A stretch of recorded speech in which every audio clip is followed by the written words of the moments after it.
1, 2, 3, 4, 5, 6, 7, 8, 9, 10, 11, 12, 13, 14, 15, 16, 17, 18, 19, 20, 21, 22, 23, 24, 25, 26, 27, 28, 29, 30, 31, 32, 33, 34, 35, 36, 37, 38, 39, 40, 43, 44, 45, 46, 47, 48, 49, 50, 51, 52, 53, 54, 55, 56, 58, 59, 60, 1, 2, 3, 4, 5, 6, 7, 8, 9, 10, 1, 2, 3, 4, 5, 6, 7, 8, 9, 10, 1, 2, 3, 4, 5, 6, 7, 8, 9, 10.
All right, well, good afternoon, everybody. Thank y'all for joining us. Got a lot for you today, so it may take me a little bit to get through this, but I just want to thank Director Stallings. I know you've been hearing from him over the last 24, 48 hours. I want to thank him and the GEMA team that are here, certainly General Wilson, the Georgia National Guard, Agriculture Commissioner Harper and his team, Insurance Commissioner King and his team, Attorney General Carr's with us, the Department of Public Safety, Georgia DOT, Department of Natural Resources, including the Environmental Protection Division, the Georgia Forestry Commission's with us, Department of Corrections, and a lot of local emergency first responders and many other partners that are here in the State Operations Center with us.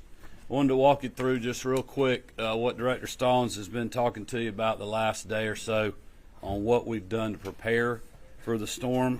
We've declared a state of emergency, as you know, for all 159 counties on Tuesday, giving emergency management teams plenty of time to prepare and also deployed resources where needed ahead of this storm.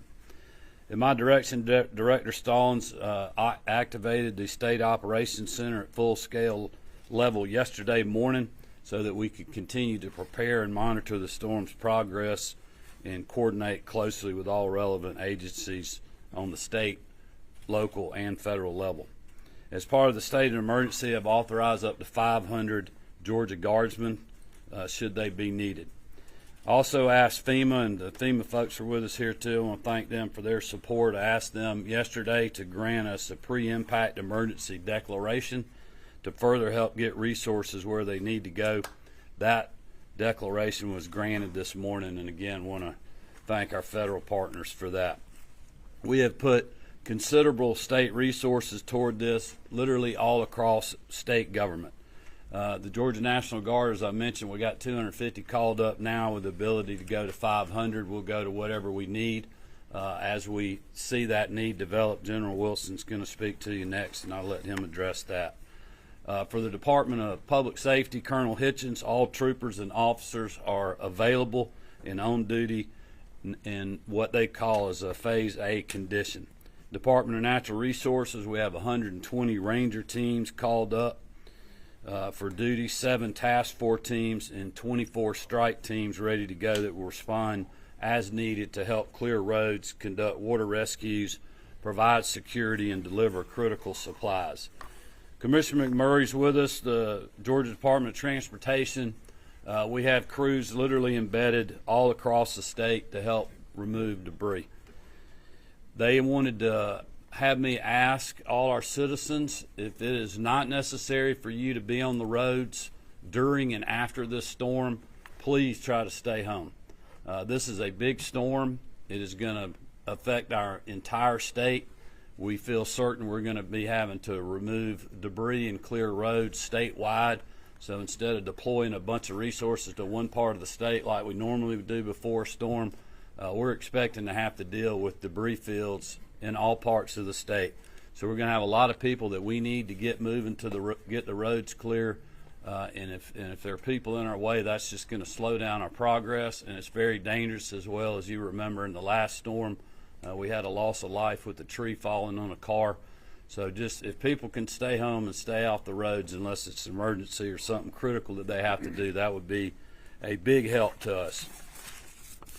The Georgia Forestry Commission is here with us. They have 10 chainsaw teams and 42 people in an incident management team that are ready to go. The Georgia Department of Corrections has 20 chainsaw teams, commercial kitchen teams, and water tankers available.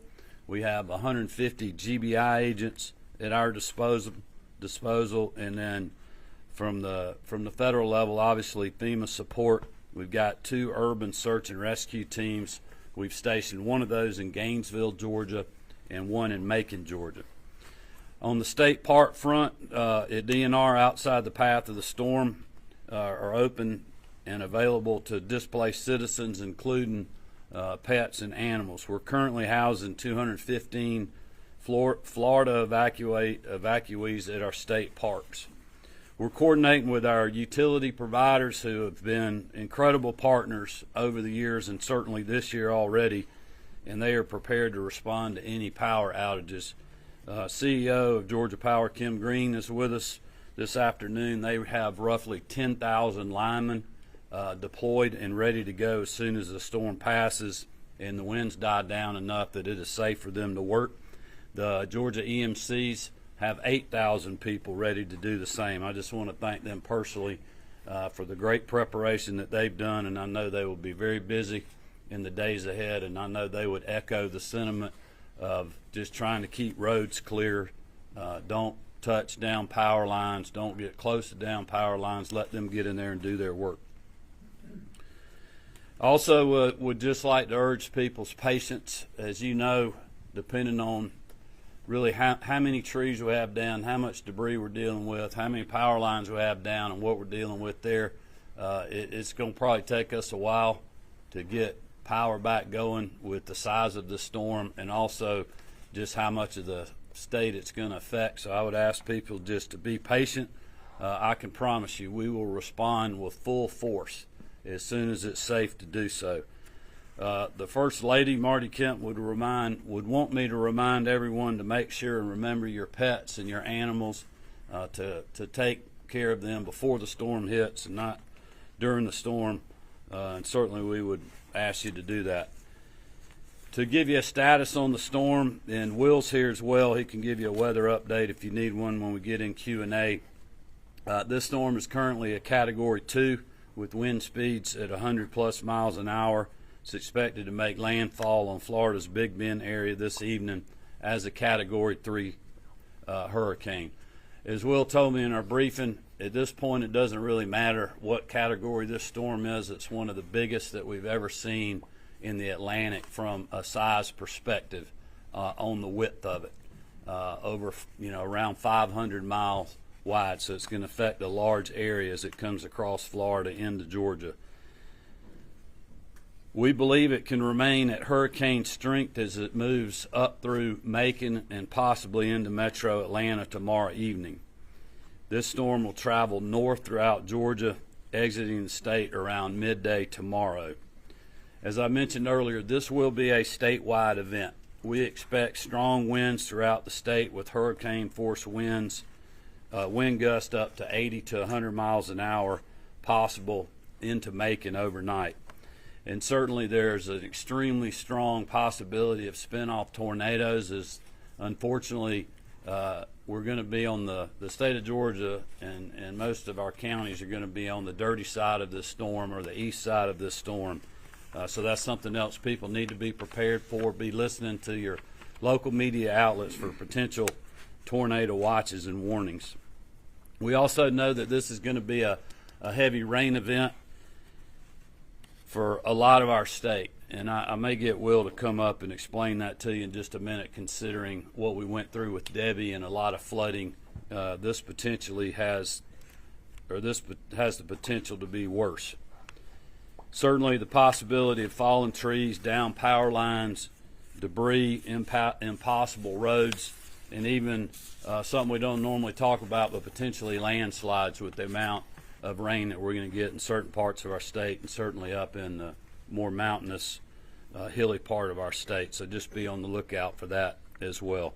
I mentioned the potential and probably likelihood of extended power outages or possible statewide, and certainly we're expecting that in southwest and south central Georgia. Just to recap real quick on the storm moving through the state. So we believe that the South Georgia window for the storm hitting is going to be sunset tonight through sunrise in the morning. Middle Georgia will be roughly a 10 p.m. to 10 a.m. event. And then in North Georgia, we're looking at midnight to noon. So certainly this storm hitting in the middle of the night with the potential for tornadoes and other things, people just need to be very, very, very weather aware all this evening and be prepared at home. I would encourage people to make final preparations before this afternoon so that you'll be ready when the storm comes into our state. And again, I can assure you we will respond with every asset that we have available as soon as it's safe to do so. With that, I'm going to call up General Wilson to give you a quick update on the Guard, and then I think it might be good to get Will to come up, and I'll let you talk about the wind and rain event a little bit. General Wilson. Okay, sir. Thank you. Well, Governor Kemp and Director Stallings, sir, thanks a bunch. We're certainly glad to be here and be part of the team. A lot of great work has happened over the last several days at the local, state, and the federal level. And so your National Guard, your Georgia National Guard, has about 250 folks that are on duty today. As the governor said, he's authorized up to 500, and so we'll make some assessments and see what is out there that we still need to do after the storm passes through. But we can certainly expand and have the capacity to do whatever the local communities need for us to do all across the state. So some of the initial mission sets that we're looking at, we have route and debris clearance teams already postured throughout the state.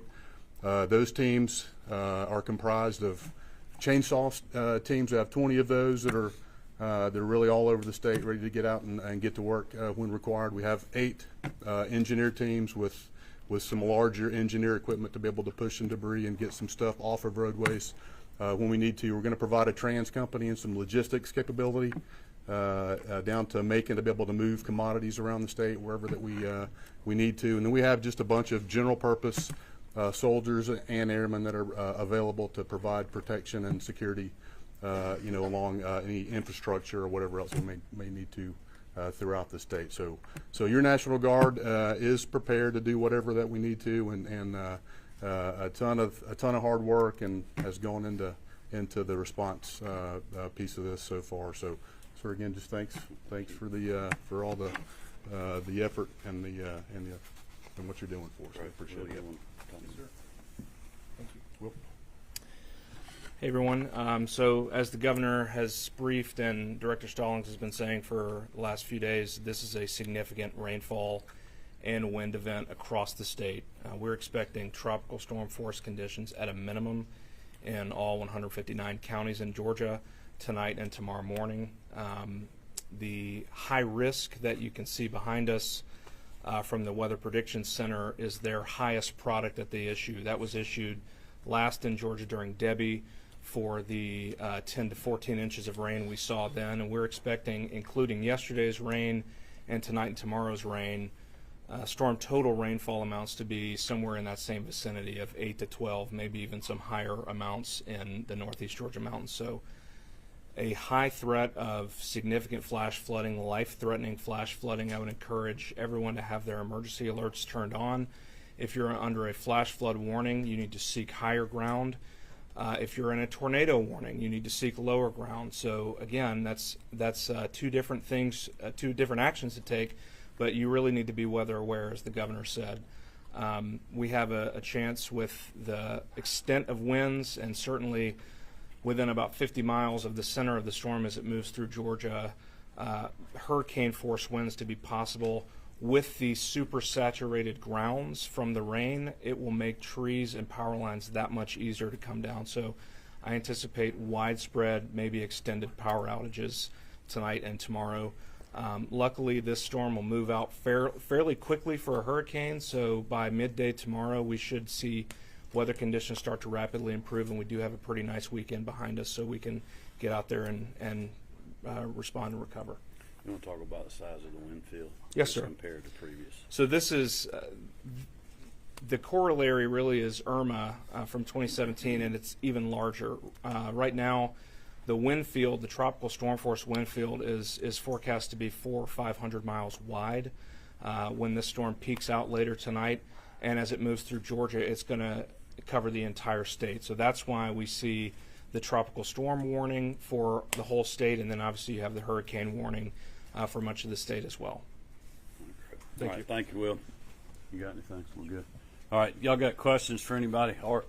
Governor Kemp, with the estimate, I know it's early and this is a lot Chris Stallings talked about yesterday. Do we have any anticipation on the cost and how federal dollars could also help? Where are we looking to post of the storm, even though it hasn't hit just yet? Well, we'll certainly worry about that when we get through all this. I know, and Director Stallings can come in with probably more specific numbers than me, but the thing I took away from the briefing, and I remember Hurricane Michael well because it was right when I came into office, and that the storm actually hit when Governor Deal was in office, and it was during the transition, and so we were working on a lot of the aftermath of how, and everybody remembers how massive that storm was, how much damage it was, not only normal damage, but just from an ag perspective and other things. And I was talking to Commissioner Harper about this earlier, but I mean, they're thinking the dollar amount of damage for this storm is going to be bigger than Michael, so it's going to be a lot.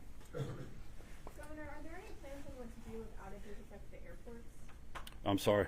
Are there any plans on what to do if outages or the weather affects airports? Well, we'll do what we always do. I mean, you know, they got backup power sources and other things at the airport, but, you know, just like our utility contractors and our Georgia Power and EMC employees, I mean, they cannot work if the winds are so severe that it's dangerous for them, and certainly that's the case with people flying at the airport. So I'm sure at some point there'll be a slowdown or a stoppage, but, you know, I know the mayor gave a press conference, I think it was yesterday. I've been in touch with him and the airport folks. You know, they know how to handle these things.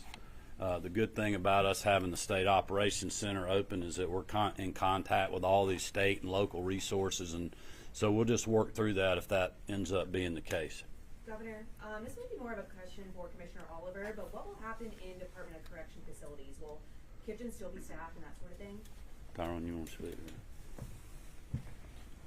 Yes, kitchens will be staffed. The resources that we allocated to the storm response will be mainly internal, but then external if needed. So mobile kitchens could accommodate inside the prisons, but then also if it's needed in the community, we can go out there and respond as well. Director Stallings, can you go over, time is running out for people to get the things they need. Can you go over the kinds of things that folks should have in their homes now to be able to ride out 1, 2, 3, 4, 5 days without power? It's pretty simple to think about food, starting there. You need non-perishables, things that doesn't have to be refrigerated should you lose power. You know, crackers, peanut butters, things like that. If you have health conditions, as we talked about yesterday, those medicines, the pharmacy board did approve policy 14 as of this morning, so you're able to have those extensions done, get the early essential medications. I think some batteries, you know, if you've got a battery backup, sometimes we forget. Now, you don't want to set it in the garage, but a lot of times you can get a lot of power from your vehicle. Just go outside, crank the car. You can charge phones and things like that inside the car. But the simple things are those simple fixes.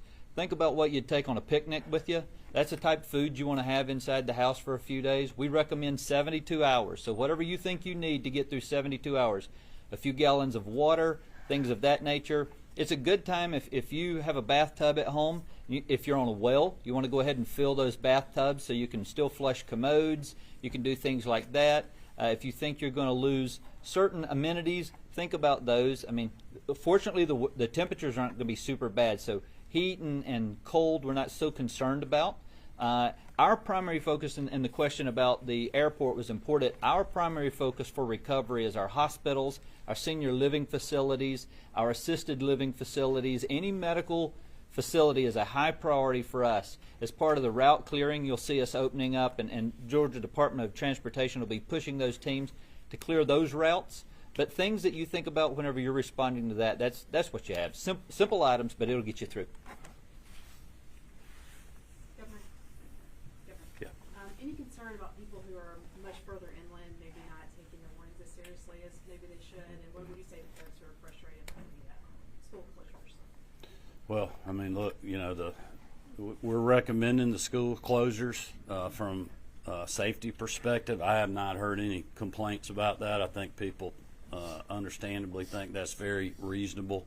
I mean, this is one of the biggest storms we've ever had. I mean, it may not be the strongest category, but from a, you know, wind field perspective and the amount of damage that it has the potential to do statewide, it's better to be safe than sorry.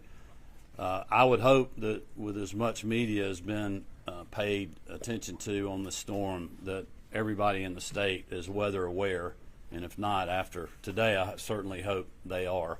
And I would just encourage them to be vigilant. I mean, it's literally going to affect all 159 counties. I remember being from Athens in northwest Georgia when Michael came through. You know, I really saw firsthand at our home in Athens the full effect of being on the dirty side of a major storm. I mean, even when it came through way up in Athens after, coming through southwest Georgia, it was snapping trees, knocking power lines down. I mean, it was unbelievable. And so we're going to see a lot of those type things over the next 24 to 36 hours. So I would just tell people to be very vigilant about their surroundings and where they're sheltering, and continue, like was mentioned earlier, have your weather alerts on. Governor, have you been in touch with any other states? And I'm asking that because obviously the destruction is going to be widespread. You've deployed a lot of resources already, but it sounds like if you're deploying resources all around the state, that if it's really going to be. Yeah, well, GEMA is in constant contact on things like this with other states' emergency management agencies. I mean, I've been texting back and forth with a couple of different governors that have offered support, which we do the same thing when storms hit in other places, so I'm not too awful worried about that. The thing about especially Florida with Governor DeSantis, I mean, his team has been through a lot of these, unfortunately, but they're very seasoned, and this team has too. You think about the things that we've had to respond to, whether it's a bridge on I-85 getting burned, or tornadoes we responded to, hurricanes, and then certainly recently with Debbie. Even though a lot of people in this part of the state here in our capital city didn't really feel the effects of Debbie, places like Lowndes County and certainly in southeast Georgia, in and around Savannah, I mean, that's one of the worst storms we've ever seen from a flooding perspective, and a lot of people didn't really realize that. But we had a great response down there, and we're ready to go. And like I said, we got a lot of assets, state, our utility company partners, private contractors that we have on state contract that help us with the debris removal, and others are all ready to go. And we'll call up more guardsmen and other folks if we need to. We'll ask for other resources from other states if we need to, and certainly our partners at FEMA have been in the trenches with us too. So we're as ready to go as we can, but there's just not much more we can do until the storm hits, the winds die down, and we can come in there behind it and start clearing roads and getting power back on. Governor, you mentioned some of the emergency shelters earlier. Are you expecting there to be a need for any more? And if so, how many people might you see in them, and how many people are in shelters right now? We have no one in shelters now. We have 8 that are currently standing all throughout the state, and we have 30 American Red Cross response teams ready to stand up shelters as needed. You mentioned the need. As long as there's the power outages, if it's extended, then yes, we'll have to assist there. But it was kind of to the point that the governor made earlier. We're working this all across the state, so we're making preparations to stand up shelters everywhere, but we can't identify those areas until they're needed.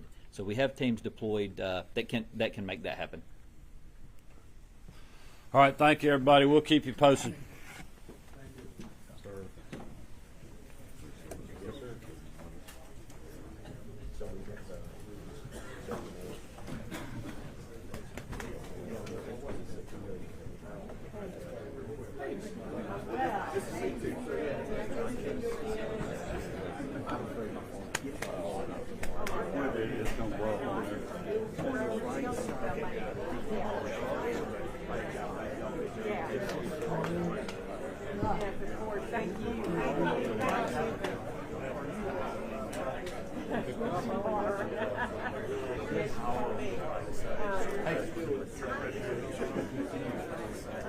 I am really